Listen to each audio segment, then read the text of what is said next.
La trascendencia de la llegada de Jorge Bergoglio al Vaticano está dada no solo por el origen, no solo por su carácter latinoamericano, no solo también por el desplazamiento, sin que exista ningún tipo de pulseada en ese sentido, del papado europeo, más tradicional y más centrado dentro de los parámetros que se conocieron durante muchos años al frente del Estado Vaticano. Está dado sobre todo por esa combinación que aparece entre la formación y el proyecto que lleva adelante el Papa Francisco. No hay casualidades, aun cuando confiemos en que tiene una venia superior.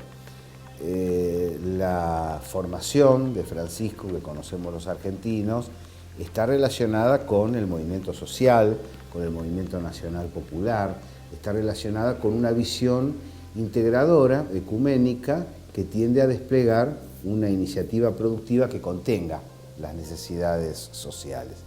Y el proyecto del Papa Francisco, planteado, como señalábamos en el primer bloque, en las 3T, se desarrolla en un momento en el cual logra una carnadura singular, porque se asienta en una multipolaridad que, en contraste con un primer mundo rentístico y estancado, apuesta a la dimensión rectora del Estado, apuesta a la presencia de la economía privada, pero sobre todo a un tercer segmento, que es la economía social, la zona a través de la cual se despliegan aquellos trabajadores que, por determinación conceptual o por necesidad laboral, se han configurado en una herramienta autónoma de la economía. Aquellos trabajadores que en la Argentina desarrollan este tipo de experiencias cooperativas saben cómo modifica la mirada, porque pasan de ser empleados de alguien que define los caminos de ese emprendimiento a ser sus propios empleadores. Y esto no los convierte en patrones en el sentido histórico del término, sino que siguen siendo trabajadores, pero saben cómo se administra una empresa. Y esto prefigura una sabiduría a futuro para un control más amplio. El Papa lo entrevé, el Papa se da cuenta que esto no es solo una experiencia de emergencia, sino que también es una experiencia que tiene que ver con el aprendizaje presente para la mirada futura. Fíjese en este segmento.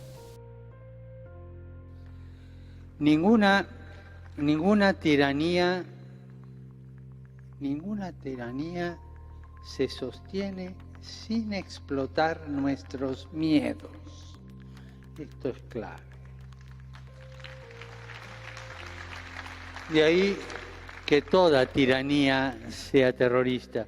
Y cuando ese terror que se sembró en las periferias son con masacres, saqueos, opresión e injusticia, explota en los centros con distintas formas de violencia, incluso con atentados odiosos y cobardes, los ciudadanos que aún conservan algunos derechos son tentados con la falsa seguridad de los muros físicos o sociales.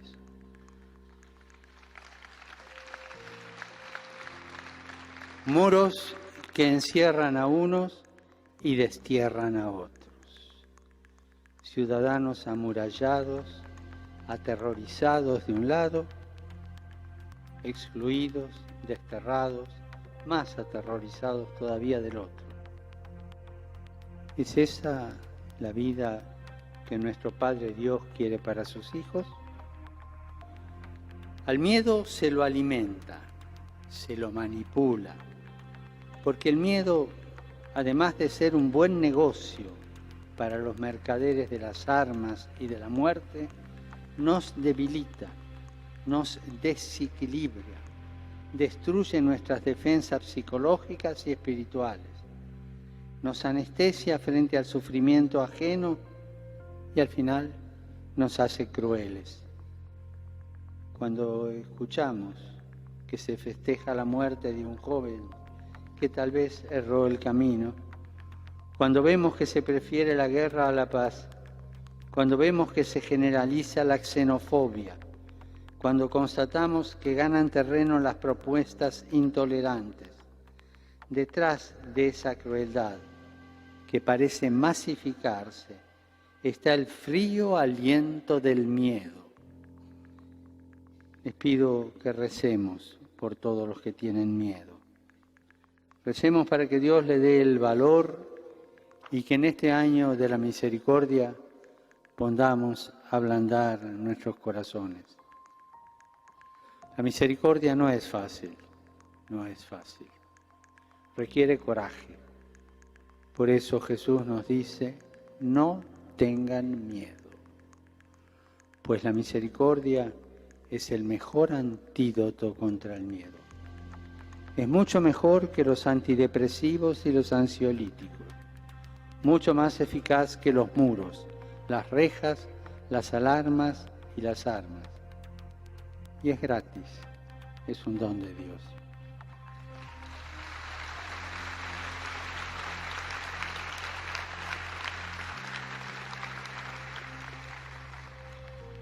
Queridos hermanos y hermanas, todos los muros caen, todos. No nos dejemos engañar.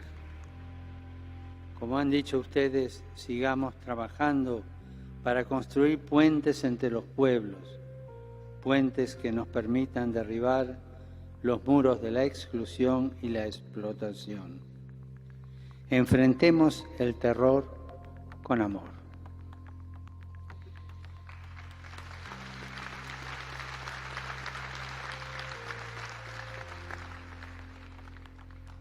Segundo punto que quisiera tocar es el amor y los puentes. Un día como hoy, un sábado, Jesús hizo dos cosas que, nos dice el Evangelio, precipitaron la conspiración para matarlo. Pasaba con sus discípulos por un campo, un sembradío.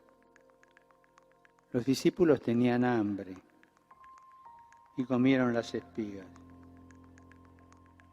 Nada se nos dice del dueño de aquel campo. Subyacía el destino universal de los bienes. Lo cierto es que frente al hambre, Jesús priorizó la dignidad de los hijos de Dios sobre una interpretación formalista, acomodaticia e interesada de la norma. Cuando los doctores de la ley se quejaron con indignación hipócrita, Jesús les recordó que Dios quiere amor y no sacrificios. Y les explicó que el sábado está hecho para el ser humano y no el ser humano para el sábado. Enfrentó al pensamiento hipócrita y suficiente con la inteligencia humilde del corazón que prioriza siempre al ser humano y rechaza que determinadas lógicas obstruyan su libertad para vivir, amar y servir al prójimo.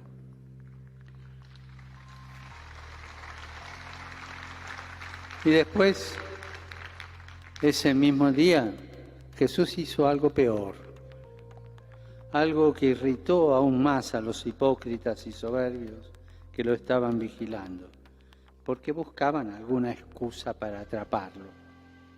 Curó la mano atrofiada de un hombre.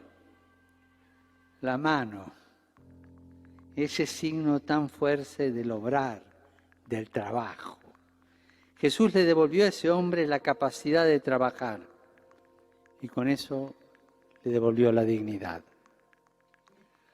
Cuántas manos atrofiadas, cuántas personas privadas de la dignidad del trabajo. Porque los hipócritas, para defender sistemas injustos, se oponen a que sean sanadas. A veces pienso que cuando ustedes, los pobres organizados, se inventan su propio trabajo, creando una cooperativa, recuperando una fábrica quebrada, reciclando el descarte de la sociedad de consumo, enfrentando las inclemencias del tiempo para vender en una plaza, reclamando una parcela de tierra para cultivar y alimentar a los hambrientos, cuando hacen esto, están imitando a Jesús porque buscan sanar, aunque sea un poquito, aunque sea precariamente, esa atrofia del sistema socioeconómico imperante que es el desempleo.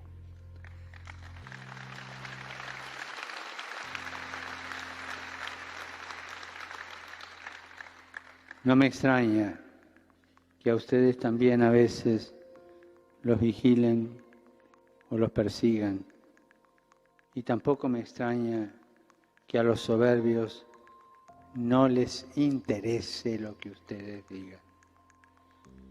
Jesús ese sábado se jugó la vida porque después de sanar esa mano, fariseos y herodianos, dos partidos enfrentados entre sí que temían al pueblo y también al imperio, hicieron sus cálculos y se confabularon para matarlo. Sé que muchos de ustedes se juegan la vida.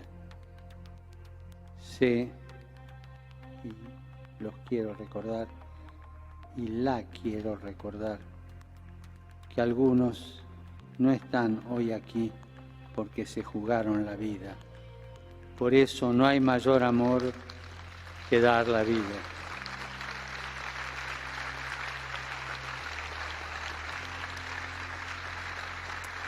Eso nos enseña Jesús.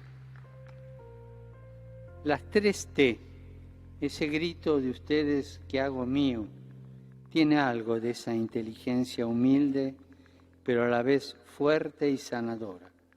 Un proyecto puente de los pueblos frente al proyecto muro del dinero. Un proyecto que apunta al desarrollo humano integral. Algunos saben que nuestro amigo, el cardenal Turson, que está presidiendo ahora el dicasterio que lleva ese nombre, Desarrollo Humano Integral. Lo contrario al desarrollo, podría decirse, es la atrofia, la parálisis. Tenemos que ayudar para que el mundo se sane de su atrofia moral. Este sistema atrofiado puede ofrecer ciertos implantes cosméticos que no son un verdadero desarrollo.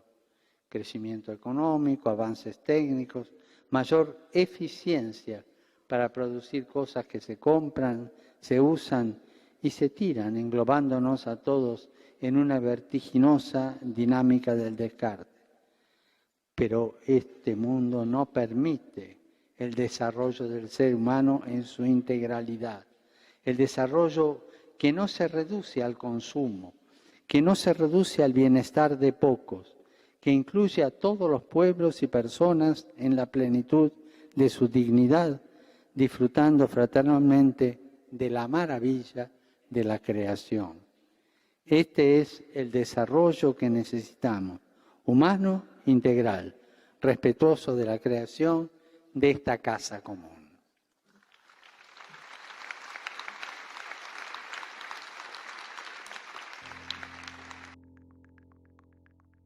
Un proyecto productivo, un proyecto asentado en la necesidad del trabajo, las manos, ¿no? La mente, es decir, la contención del ser humano en su integralidad para poder lograr, por un lado, el pan necesario para la vida cotidiana, el alimento, la casa, las necesidades básicas de la familia, pero por otro lado, para, a través de esa actividad autogestionada, pensar más allá. Seguimos en la hora de los pueblos.